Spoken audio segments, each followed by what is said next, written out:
Hello guys, share ko lang. Tinry kong mag-research kung ano ang ibig sabihin ng ABS o Anti-Brake Locking System.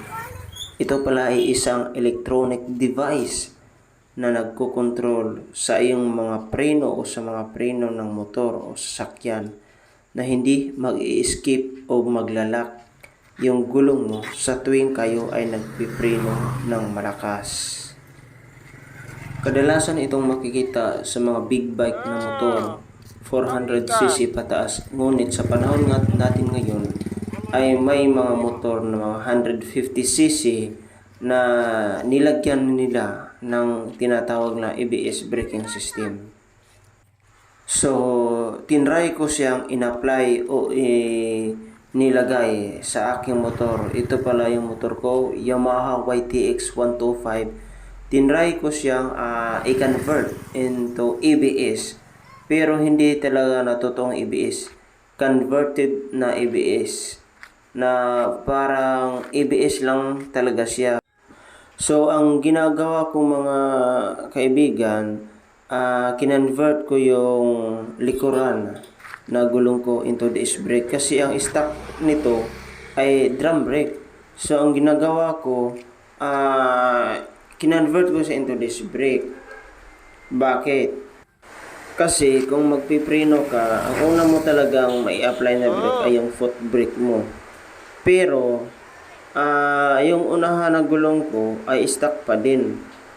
Kasi, yung drum brake kasi ay hindi talaga siya maglalak. Kaya ang ginagawa ko, sa huli o sa likuran ko lang siya kinonvert into disc brake. Pero sa unahan, same pa din, stuck na stuck.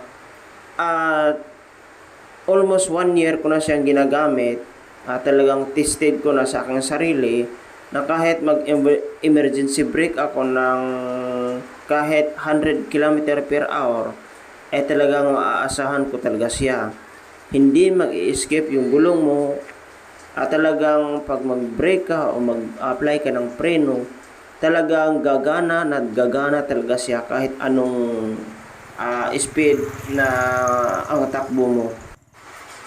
Natry ko na talaga siya at wala akong masabi dahil okay talaga na para talaga siyang ABS. Kahit hindi siya tunay na ABS mga kaibigan, feeling ko para talaga siyang ABS kasi yung disc brake ay sa likuran lang at sa harap same pa din na drum brake. At pag-apply ko ng brake, unahan, hindi talaga siya maglalak kasi naka-drum brake talaga siya eh. At pag mag-apply ka ng preno, ay talagang mag-brake talaga siya at the time na hindi mag-i-escape yung gulong mo. Sa ganitong klase ng mga motor, YTX, Badja 125, TMX 125 o yung mga motor na pangkabuhayan o mga motor na drum brake talaga ang gamit harapan at likuran, mas better talaga na kung magpa-disc brake kayo, mas maganda talaga na sa likuran dahil hindi natin maiwasan may mga pagkakataon talaga na surprise yung may biglang tumawid. Hindi natin alam, tao ba, hayop ba, aso ba, o ano pa man dyan, pusa. Ay, minsan hindi talaga natin maiwasan, ma-surprise talaga tayo at maka-break tayo ng agad-agad. Lalo na pag disc brake talaga yung unahan natin, ay para sa akin, delikado talaga. Pero tips ko lang guys, no, pag magpa-convert kayo into disc brake sa likuran, mas better talaga na RCB yung gamitin nyo. Dahil kapag stock talaga na Nissin o kaya bibili kayo sa mga shop na talagang original na Nissin na caliper, ay talagang mahal at medyo hindi kaya sa bulsa. Kaya suggest ko lang, mag-RCB na lang kayo kasi medyo hindi siya gaano kamahal at talagang solid at talagang tested yung RCB kasi yun yung mga kadalasang ginagamit sa mga sniper na nagpapalit ng mga caliper, brake o brake pad talagang ang nakikita ko, RCB talaga. So, yun yan ang suggest ko sa inyo kasi pag magpa-convert kayo into disc brake na hindi solid yung brake na disc brake nyo, parang wala lang, no? Parang wala lang.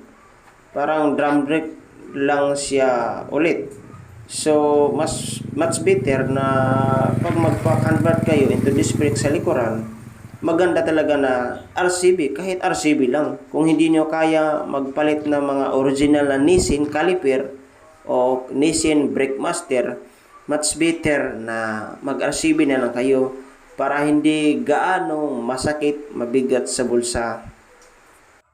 So yun guys, ang ginagawa ko sa aking motor na YTX 125 at talagang tested ko talaga siya almost 1 year na talagang solid talaga yung pagbe-brake mo at talagang safe na safe talaga siya. Salamat sa inyong panonood mga kaibigan. Kung may ibang ideya kayo, comment lang para malaman ko din kung ano ang ibang ideya ninyo kung paano mag-convert ng ABS sa mga drum brake na kahit hindi siya tunay na ABS ay talagang safe talaga pag magpreno kayo na kahit 100 km/h pa yung takbo ninyo. God bless po mga kaibigan, guys. Comment nyo lang kung may ibang katanungan kayo at ating bigyan ng kasagutan. Salamat po sa inyong panonood at God bless po mga kaibigan.